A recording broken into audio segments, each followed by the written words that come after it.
وَلَسَوْفَ يُؤْتِيكَ رَبُّكَ فَتَرْضَىٰ، اے نبی اتنا کچھ میں عطا کرساں تینوں کہ تو راضی ہو جاسیں۔ اور انسان دی طلب کتنی ہے کہ جتنا بھی مل جاوے آخدا ہور ہوئے ہور ہوئے ہور ہوئے۔ اور نبی علیہ السلام نے پھر رب ساری کائنات نال ود کے علم عطا فرمایا، اور پھر میں نبی علیہ السلام نے فرمایا اجے بھی میں راضی اس دن ہونا جس دن میرا آخری امتی بھی جنت چلا جاسے۔ تو دوستو اگر نبی علیہ السلام نے یہ علم ہا، آپ علیہ السلام نے سارے علم اللہ تعالیٰ نے عطا کیتے نے، تے ساڈا عقیدہ اور یقین یہ ہے کہ آج اسی اتھے بے کے شان مصطفیٰ پڑھی اور سنیے تو نبی علیہ السلام نے اس چیز کا بھی پتہ ہے۔ اگر اسی نیکی کر رہے ہیں، نماز جمعہ پڑھ رہے ہیں، تو یہ بھی ساڈے نبی نو ساڈے عملاں نال پتہ ہے۔ اگر اسی غلطی اور کوتاہی کر رہے ہیں تو ساڈی غلطیاں کوتاہیاں عیباں دا بھی ساڈے نبی نو پتہ ہے۔ گل ایہی میں کرنی ہے جس وجہ تو یہ موضوع چایا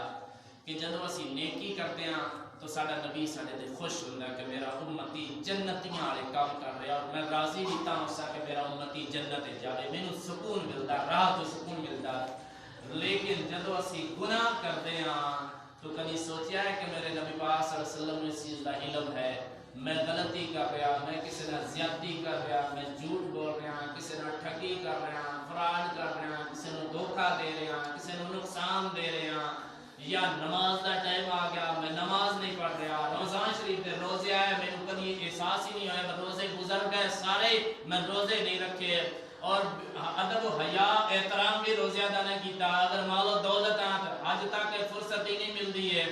یعنی اے کبھی سوچیا اسی کہ جدو اللہ تعالیٰ دا فضل و کرم اپنے نبی تے ہے کہ اتنا علم عطا کیتا ہے کہ اللہ تعالیٰ نے اس تو بعد کے کسی نے کچھ عطا ہی نہیں کیتا،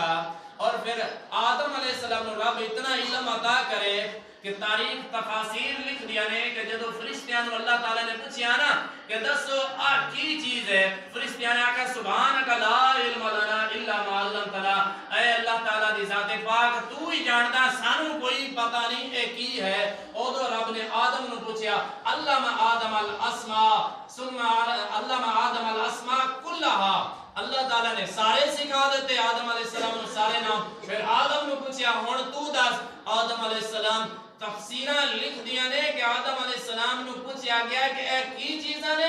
اے کون ہے، اے کن دی اولاد ہے، اے فلاں کی چیز ہے۔ آدم علیہ السلام نے قیامت تک جیڑیاں چیزاں ہونیاں ساریاں دے نام دس دیتے،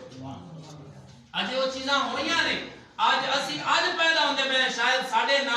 نام بھی آبا و اجداد نال اودو دسے ہو سن، اونے جڑے او بھی دسے ہون۔ اگر آدم علیہ السلام قیامت تک ساریاں چیزاں دے نام ساریاں چیزاں دے بارے جان دے ہیں تو اللہ تعالیٰ نے نبی پاک صلی اللہ علیہ وسلم نے آدم نال بھی زیادہ علم عطا فرمایا ہے، تو جے آدم علیہ السلام قیامت تک آنے والے نو جان دے تو نبی علیہ السلام بھی جان دے۔ اگر ایتھے بیٹھ کے اسی ذکر و فکر کر رہے ہیں، اسی نیکی کر رہے ہیں، تاں بھی ساڈے نبی علیہ السلام کو پتہ ہے۔ اگر اسی گناہ کر رہے ہیں، زیادتی کسے نال کر رہے ہیں، تکلیف ساڈے نبی علیہ السلام نال ہو رہی ہے۔ اے ضرور سوچیا جے جدو بھی غلطی کرو، کوتاہی کرو، گناہ کرو، کر رہے ہو،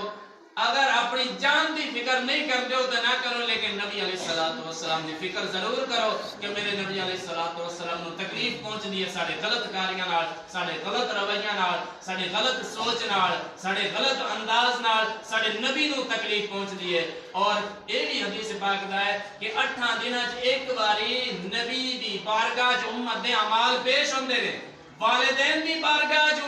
اولاد دے اعمال پیش ہوندے نے، اور امت دے اعمال نبی دی بارگاہ چ پیش ہوندے۔ اگر اچھے اعمال ہون تے نبی علیہ السلام خوش ہوندے نے، اگر اعمال برے ہون تو میرے نبی علیہ السلام کو تکلیف ہوندی ہے۔ اور یاد رکھو اللہ وحدہ لا شریک نے فرمایا کہ جو شخص میرے نبی نو تکلیف دے سی انہوں میں دنیا تے ذلیل و خوار کرساں تے پھر آخرت تے بھی ذلیل ہو سی، کیونکہ اپنے نبی دی تکلیف رب نہیں برداشت کردا، کیونکہ رب العالمین نے اپنے نبی واسطے سب کچھ بنایا، اس نے سکھ و سکون اور چین اور راحت واسطے اللہ تعالیٰ نے دنیا دی کائنات تخلیق فرمائی۔ پھر نبی نو کوئی تکلیف دے امتی ہو کے تکلیف دے، کلمہ پڑھ کے تکلیف دے، پھر یہ بن نہیں سکتی اس دے تعلق اپنا توڑ چھڑیا۔ اگر اس تعلق توڑ چھڑیا تو نبی علیہ السلام اگر قیامت والے دن منہ پھیر لیا تو پھر کوئی ہستی نہیں ہے جو سفارش کر سکتا۔